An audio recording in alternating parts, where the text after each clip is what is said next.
benn bu ci nekk nga binaa ci ay kii nu mu tuddati ay tadaayaat ne lii la mën a jur résultat bi la mën a jur su bëri ñetti supposition laa jàpp man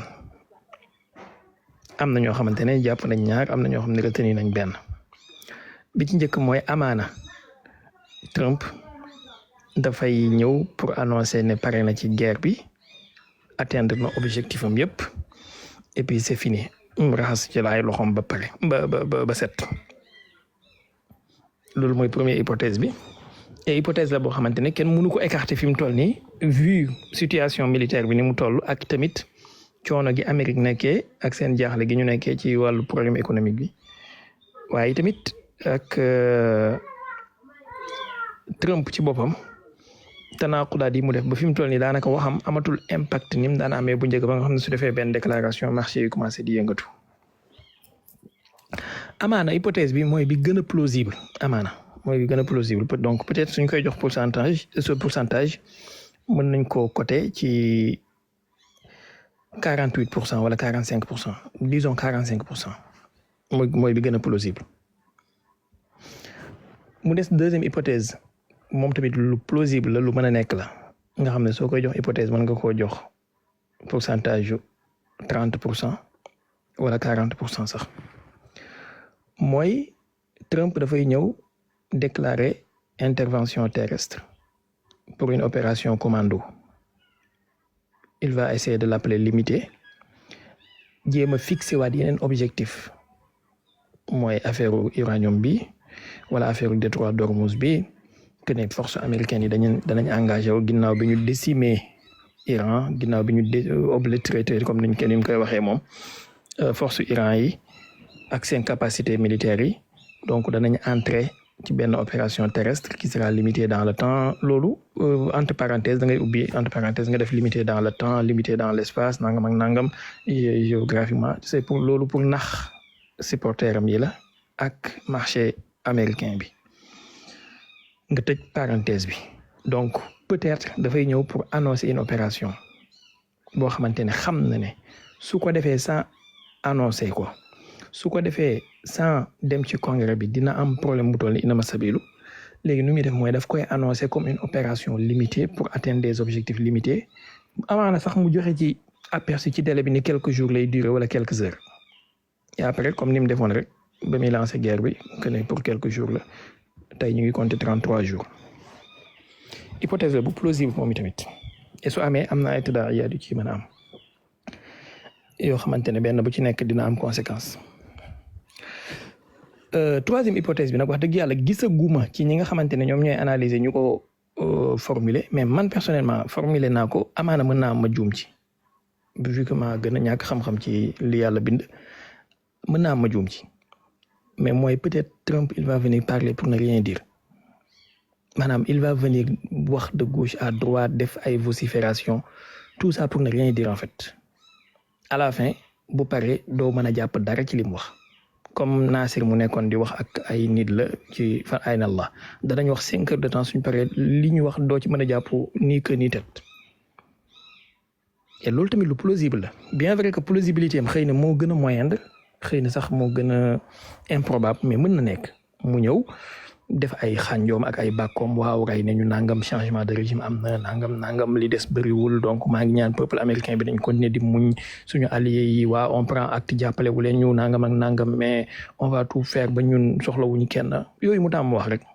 et puis God bless America God bless the United States nangam I'm the greatest president of the in history dem yoonam lu mën a nekk la parler pour ne rien dire ba pare mu boole ci waale xëy na naan waaw ñu ngi négocier am gars yi am nañu yaakaar muñal lañu quelques jours nañ ko bàyyi xel amaana mën na am tamit loolu lay def donc y a 3 hypothèses ba boobu tamit su fekkee am na ay tadaayaat yi muy am di lekk tadaayaatam yi xëy na mooy gën a moindre que yeneen ñaar yële mooy la guerre va continuer rien ne va changer les Iraniens continueront à tirer les Américains continueront à tirer et puis voilà as usual ba baa ñuy sonne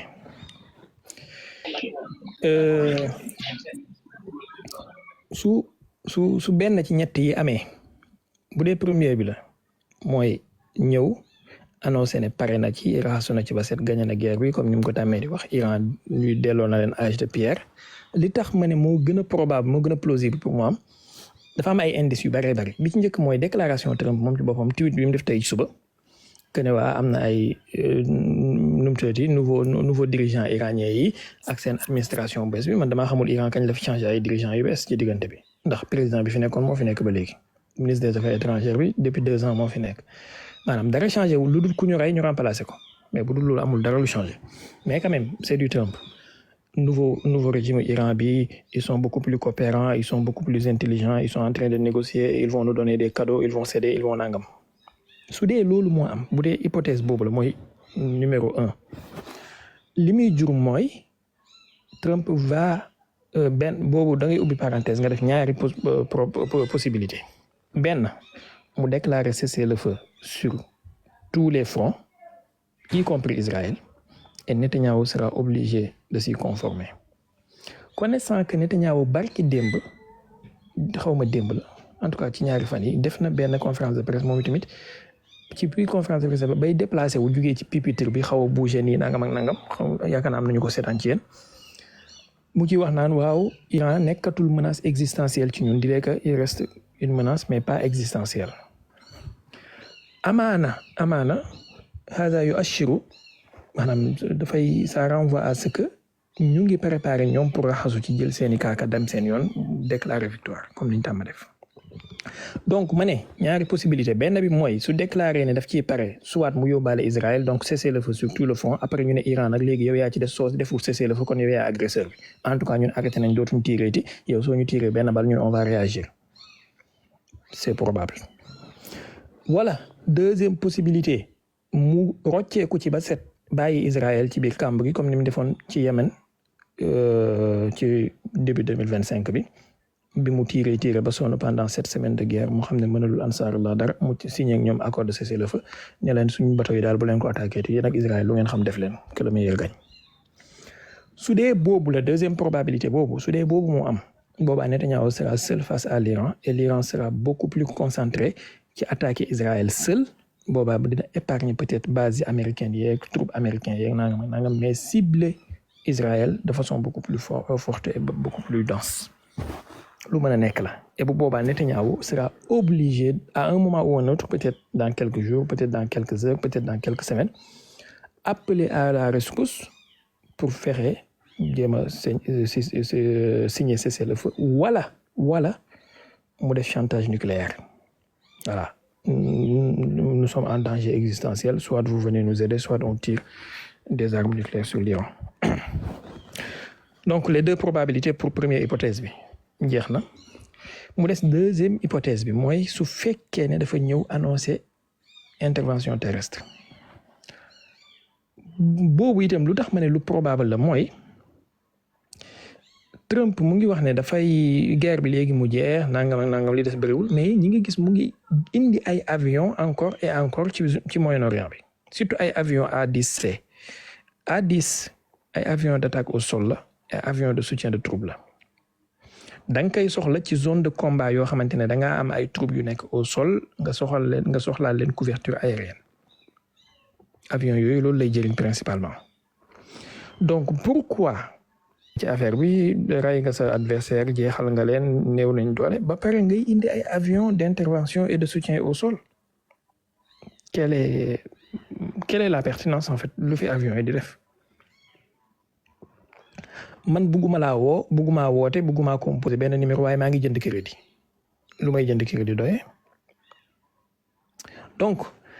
ça laisse penser que amaana soutien aux troupes ak intervention au sol la bëgg a annoncé su dee boobu la annoncé moom itamit am na ay tëddaa yar bi ci njëkk mooy Iran loolu rek la bëgg fi mu toll nii man mii loolu laa bëgg yàlla na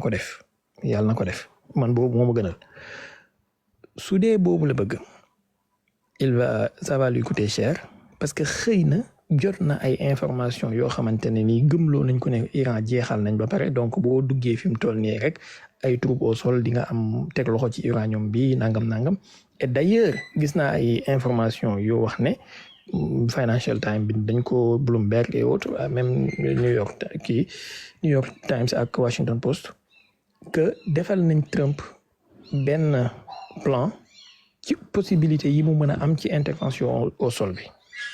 ak benn bu nekk yenn risque la am ak yooyu noonu depuis semaine dernière donc ça risque li des mooy ça reste mu jël décision alors su dee boobu moo am la guerre va s'intensifier Iran boobaa dina am ñaari front mooy front aérien bi ak front terrestre bi c'est-à-dire seront obligés gardiens yi continuer di tirer ay missiles ak i drone waaye armée régulière bi continuer di def guérilla urbaine ak bataille au sol et boobaa itamit ça risque ak problème économique yi gën a accentué wu ndax détroit d'Ormuz boobaa dinañ ko fermer définitivement et ça va compliquer les choses lu mën a am la te bu boobaa su ci yenn quelques centaines de soldats deewee Trump dina gën a am problème comme ni ñu ko waxee woon démb ci bëccëg léegi mu des troisième hypothèse bi mooy ñëw parler pour ne rien dire boobu moom su amee liy changé du bari xëy na dana nax ñeen nañi ñu naïf ñi ñu continuer jox leen di grain à moudre comme ni ñu koy waxee ñu continuer waaw Trump dafay défendre Amérique dafay défendre le peuple américain Iran c'est maléfique nangam ak nangam et puis 6 avril la waxoon délai bi ci lay jeex yeggaguñ ci 6 avril et il va continuer les menaces et les frappes voilà un peu en quelque sorte possibilité yi mën a am ci discours am bi sauf surprise mais jàpp ma ne dina génn benn ci ñett yi nii et puis voilà am naa peut-être 5 minutes pour seen question yi s'il vous plaît à 22 heures Sénégal damay xaw a tënk tuuti peut-être bu discours bi jàllee mën nañu ñëwaat continuer waxtaan wi. jàpp nga ne buñ déclaré ne dañuy bàyyi Iran day bàyyi. yaakaaruma ko sauf mën na créer benn charx maanaam mën na créer benn fissure ci biir commandement wu Iran bi parce que seen président bi aussi lâche qu'il est mu ngi bind benn lettre sànq xaw ma ndax gis nga ko ci biir lettre bi daanaka grosso modo li mu ci wax mooy ñun guerruñoo ak Amérique amuñu problème ak le peuple américain ñun ay dirigeants la ñu am ak problème ñi nga xamante ne ils sont les élites xaw ma Epstein xaw ma lan ak lan maanaam pendant que le pays est en guerre tout le monde s'est radicalisé le président continue à chercher des voies de négociation donc su déclaré ne day bàyyi dina am ci Iran ñu radicalisé wu ne ñoom parewuñu pour bàyyi et bëgguñoo bàyyi naruñoo bàyyi mais dina am ñu taxaw ne waa il faut ñu négocier surtout aile modérée wala réformiste yi nga xamante ne ils ont tout longtemps été des traîtres y compris seen président bi nekk fi tey yëpp boobaa mën na jur problème bu rëy.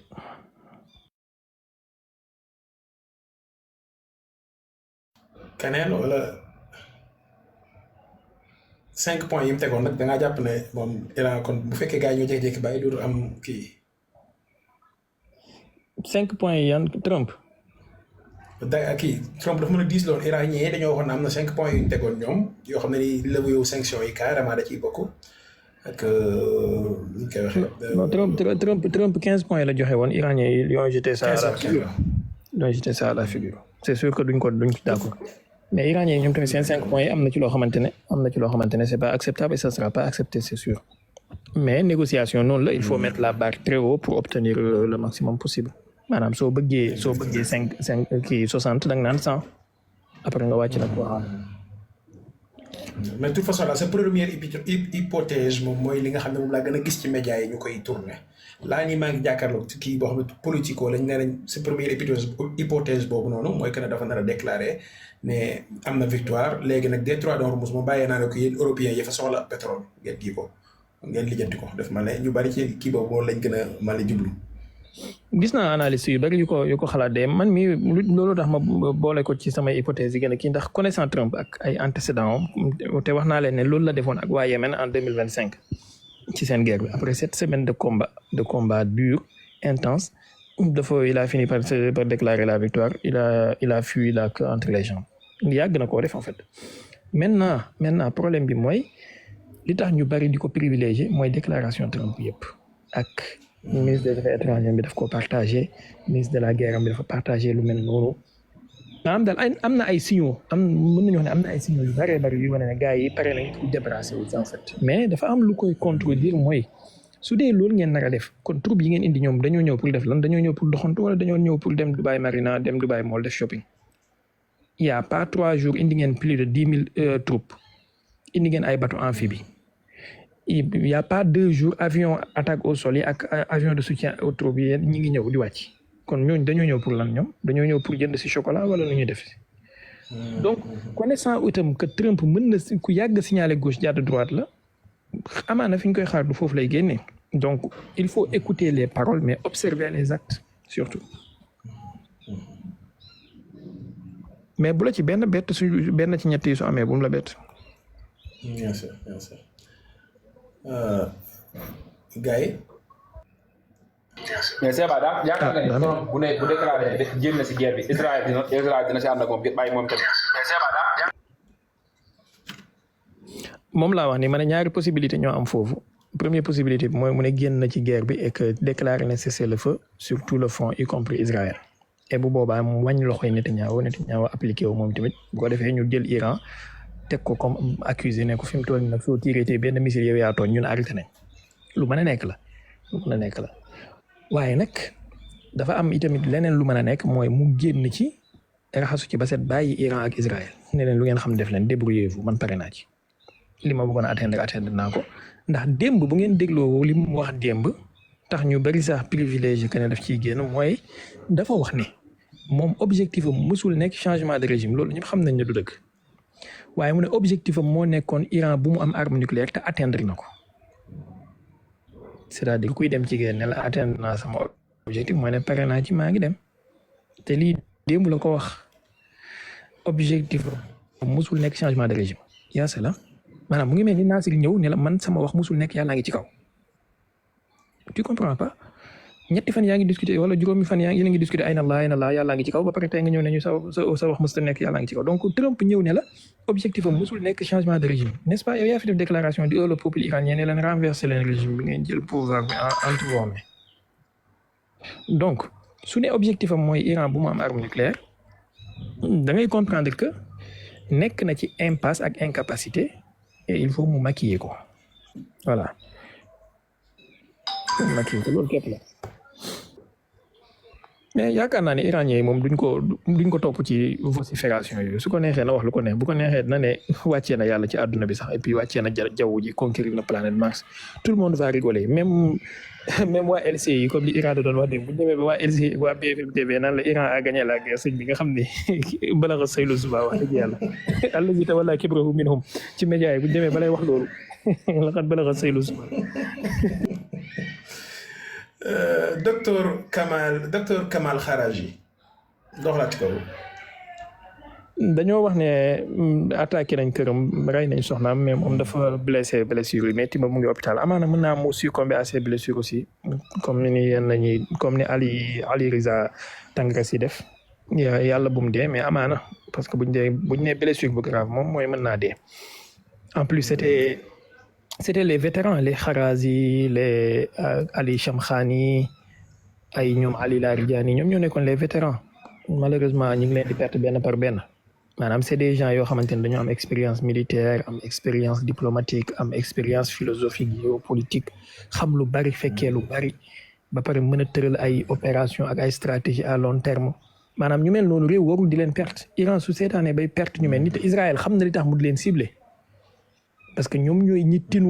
tinu garab gi ñoom ñooy ñi tinu cën li ñu mel noonu soo leen ciblé tu vas laisser la place ay jeunes yoo xamante ne ils seront moins expérimentés ñenn ñi ñoom peut-être moins éduqués wala yu mel noonu bon yàlla bu mu dee mais su dee ça sera une grande perte une grosse perte même comme bu Ali Shamkhani man Ali Shamkhani sincèrement deewam bi bokk na ci li ma gën a affecté plus que deewu Khamenei bi parce que boo xamee li mu représenté woon ak la tête qu'il était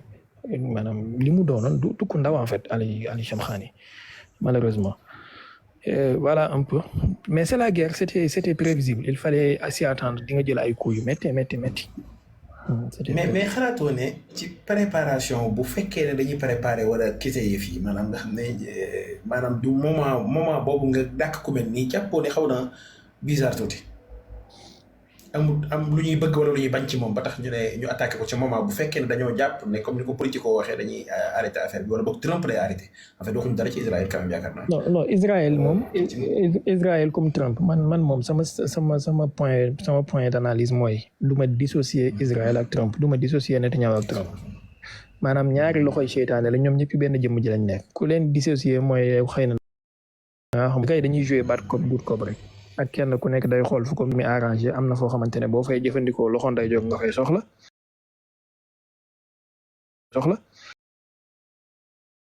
jàpp naa ne politique bi ñu bëgg mooy